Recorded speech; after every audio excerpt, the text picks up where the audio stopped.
2026 год у Польшчы абвешчаны годам Сяргея Пясецкага. Пісьменнік, кантрабандыст, шпіён, злачынец, партызан, чалавек памежжа, эмігрант. Не кожнаму чалавеку дадзена магчымасць пражыць адразу некалькі жыццяў, але ў Сяргея Пясецкага атрымалася выкарыстаць гэты шанец напоўніцу. Нарадзіўся Сяргей Пісэцкі 1 красавіка 1901 года ў Ляхавічах. Будучы пісьменнік быў пазашлюбным сынам збяднелага, зрусіфікаванага шляхціца Міхала Пясэцкага і служанкі Клаўдзіі Кукаловіч. Маці забаранілі бачыцца з сынам і выгналі з мястэчка. А хлопчыкам спачатку займалася служба, а потым новая каханка бацькі. Аднойчы у Клаўдзіі амаль атрымалася выкрасці сына, але праз некалькі гадзін яе злавілі, Сяргей больш ніколі яе не ўбачыць. Да 11 гадоў хлопчык жыве пад прозвішчам маці, пакуль яго афіцыйна не усынаўляе бацька.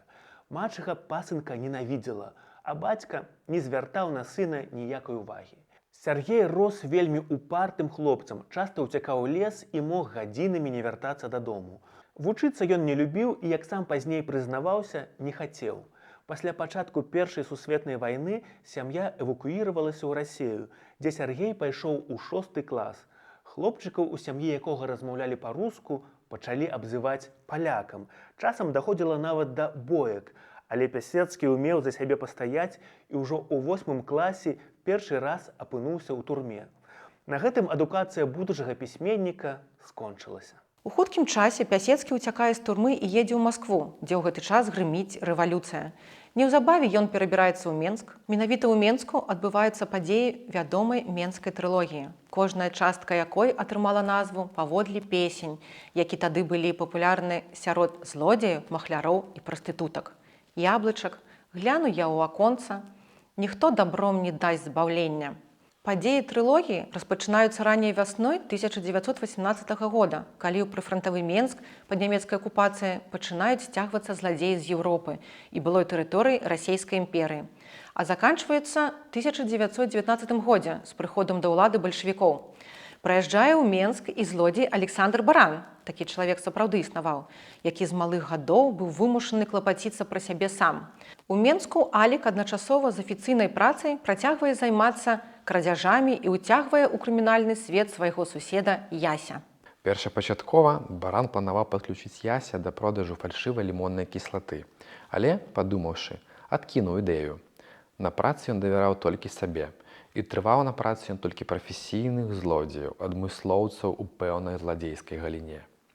І хоць сам ён быў гігантам, не вельмі давяраў працы і досведу сваіх калег, якія хапаліся за любую работу. Ён лічыў, што добры скокер – той, хто адным скокам і займаецца.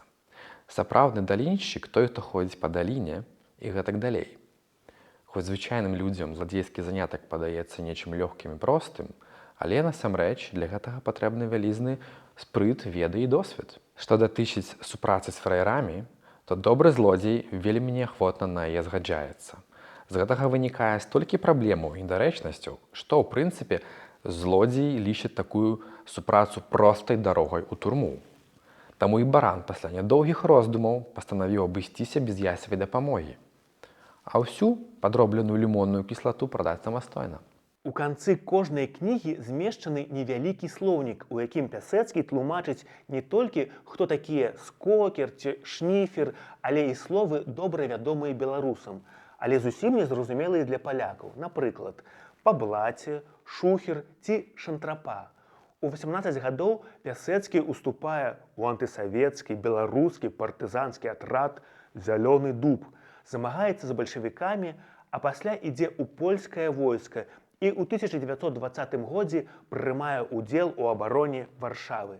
18 сакавіка 1921 года быў падпісаны Рыжскі мірны дагавор, згодна з якім тэрыторыя Беларусі была падзелена на 2 часткі.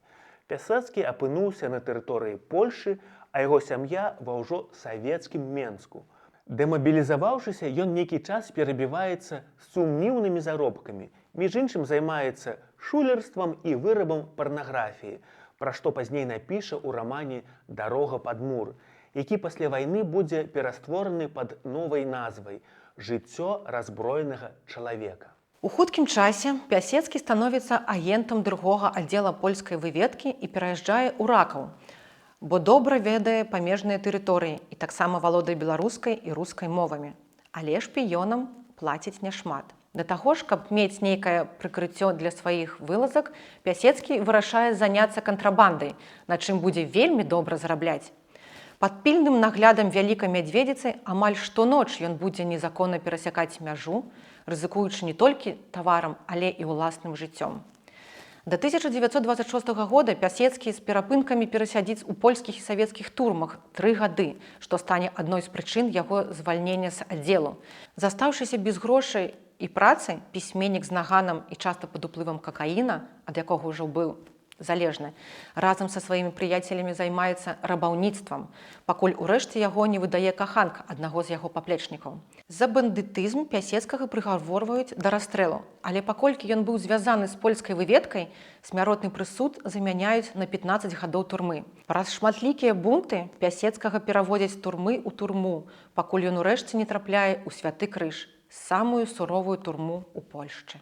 Змучаны сухотамі і няўдалымі спробамі вызваліцца, пісьменнік губляе надзею на выйсце жывым з турмы. Але не губляе часу і пачынае вучыць польскую мову па турэмнай бібліі і часопісе «Вядомасці літарацкі». Вясной 1934 года Пясецкі знаходзіць у газеце абвестку пра літаратурны конкурс і вырашае паўдзельнічаць, бо ўжо даўно марыў перанесці на паперу свае жыццёвыя прыгоды. З вялікімі цяжкасцямі, атрымаўшы дазвол пісаць, Пясецкі пачынае тварыць і кожны дзень на працягу 28 дзён піша па 10 старонак.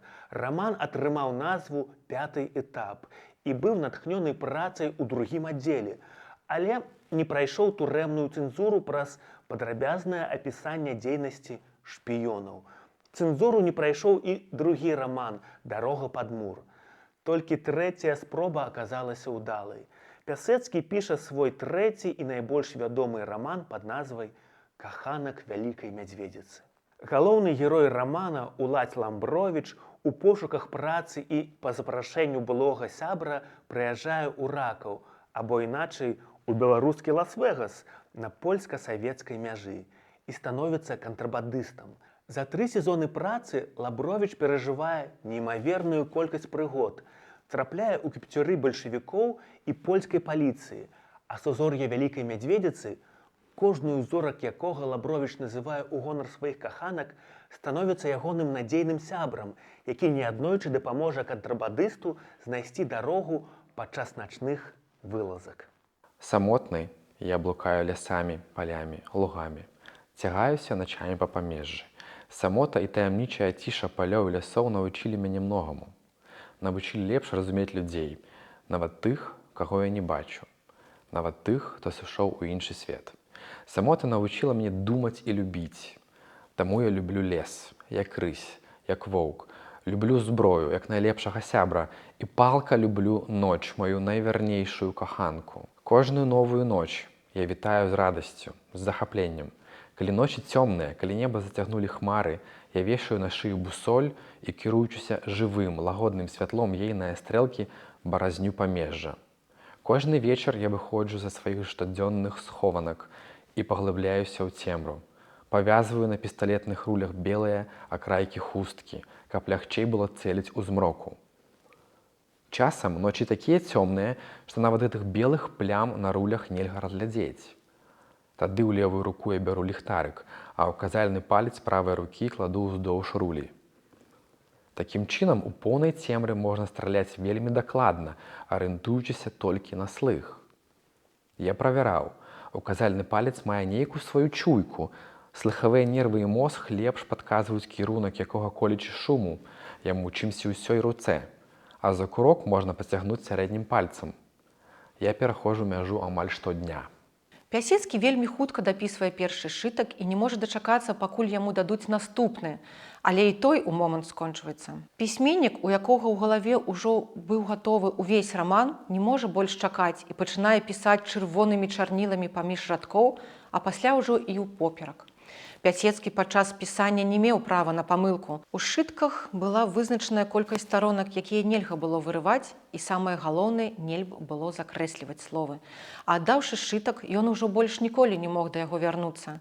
Пясецкі напісаў «Каханка» за 1,5 месяца, а пасля яшчэ некалькі месяцаў чакаў рашэння цэнзараў. Нарэшце, рукапіс трапляе ў выдавецтва «Руй», дзе яго прачытае пісьменнік і выдаўца Мельхіор Ваньковіч, які быў у захапленні ад таго, як чалавек, які ніколі не планаваў быць пісьменнікам, у такіх жудасных умовах змог напісаць настолькі якасны і аўтэнтычны твор. Ваньковіч выдае раман, але Пясецкі хутка даведваецца, што «Каханак вялікай мядзведзіцы» выйшаў у скарочаным выглядзе, што вельмі яму не спадабалася. Пасля вайны Пясецкі паспрабуе аднавіць першапачатковую версію рукапісу, які загінуў падчас вайны, і ва ўжо эміграцыйнае і добра падрыхтаванае выданне 1946 года унясе каля 7000 правак. Сёння ж мы маем магчымасць прачытаць 3 версіі гэтага рамана ў перакладзе на беларускую мову. «Каханак вялікай мядзведзіцы» хутка стаў бестселерам, амаль адразу быў надрукаваны другі наклад. Замежныя выдавецтвы пачалі купляць правы на яго пераклад, а ў прэсе разгарнулася незвычайная кампанія па датэрміновым вызваленні пісьменніка з турмы. 2 жніўня 1937 года, пасля 11 гадоў зняволення, Пясецкі за асабістым подпісам прэзідэнта выходзіць з турмы. Да верасня 1939 года пісьменнік вёў адносна спакойнае жыццё, пераехаў у правінцыю, некаторы час жыў у Закапаным, дзе хаваўся ад карэспандэнтаў. Пасля выхаду «Каханка» Пясецкі стаў літаратурнай зоркай, і яго нават двойчы намініравалі на Нобелеўскую прэмію. У верасні 1939 года Пясецкі добраахвотна ідзе ў войска, але з асабістых перакананняў прысягу не прыносіць. Пісьменнік удзельнічае ў фармаваннях арміі краёвай на Віленшчыне і зноў супрацоўнічае з вайсковай разведкай, арганізоўвае ўцёкі для некалькіх вядомых у той час людзей і выконвае смяротныя прысуды. Пясецкі, пераследаваны праз акупантаў, часта змяняў імя і прозвішча. У 1942 годзе ён становіцца Янам Тамашевічам, пераходзіць з праваслаўя ў каталіцтва і жэніцца з Ядвігай Вашкевіч. Што цікава, менавіта яго канспіратыўнае прозвішча будуць насіць пазней яго сын і ўнукі. У хуткім часе пісьменніку прыйшлося эмігрыраваць спачатку ў Італію, а пасля ў Англію. Ён патаемна будзе перапісвацца з жонкай, але больш ніколі не ўбачыцца ані з ёй, ані з сынам, які толькі пасля смерці бацькоў даведаецца, што Сяргей Пясецкі быў яго бацькам. Жыццё Пісецкага ў эміграцыі пасля ўсіх перажытых прыгодаў можна назваць даволі спакойным і аскетычным. Ён працягвае пісаць, але добра зарабляць на сваёй творчасці за мяжой не атрымліваецца. У Польшчы ж творы Пісецкага антыкамуніста былі забаронены да 1989 года і друкаваліся толькі ў так званых падземных выдавецтвах. Усяго Пісецкі напісаў у эміграцыі 9 раманаў, сярод якіх, акрамя зладзейскай трылогіі, найбольш вылучаецца раман «Запіскі афіцэра Чырвонай арміі», у якім пісьменнік стварае гратэскны вобраз няздольнага да самастойнага мыслення і замбіраванага савецкай прапагандай савецкага афіцэра, які слепа выконвае загады зверху і упэўнены ў сваёй выключнасці. «І тэрор вам таксама прынеслі?» – спытаўся я, адчуваючы, што мне ў вачах цёмна робіцца ад злосці. «Так», – кажа яна, – «людзі па вуліцах хадзіць баяцца. Жанчына ўвечары з дому выйсці не можа. Няспынныя рабункі, марадзёрства і крадзяжы. Ніхто не можа быць спакойным ні ўначы, ні ўдзень. Як гэта ўсё называецца?» Паглядзеў я на яе буржуйскую пысу, на капялюш з пёркам. Потым адышоўся і хацеў стукнуць гадзіну нагой у гэтае тлустае капіталістычнае чэрава. Але прыгадаў, што з'яўляюся афіцэрам і маю на сабе мундзір Чырвонай арміі. Таму падумаў сабе, хай ведае маю годнасць, і толькі кулаком у зубы ёй заехаў. А яна, як куль з мукой, хлоп на зямлю. Наша бы, савецкая баба, нават і не міргнула. А тая, адразу бачна, буржуйскае паскудства, ніякай ёй трываласці няма. Сплюнуў я на яе суцэльнай пагардай і, не азіраючыся, нават з гонарам пайшоў. Памёр Сергей Пясецкі ад раку 12 верасня 1964 года ў Гастынгсе. На яго надмагільным камні было высечана сузор'е Вялікай Мядзведзіцы. 29 верасня 2025 года пісьменнік быў перапахаваны на паванскоўскіх могілках у Варшаве. А 2026 год у Польшчы абвясцілі годам Сергея Пясецкага.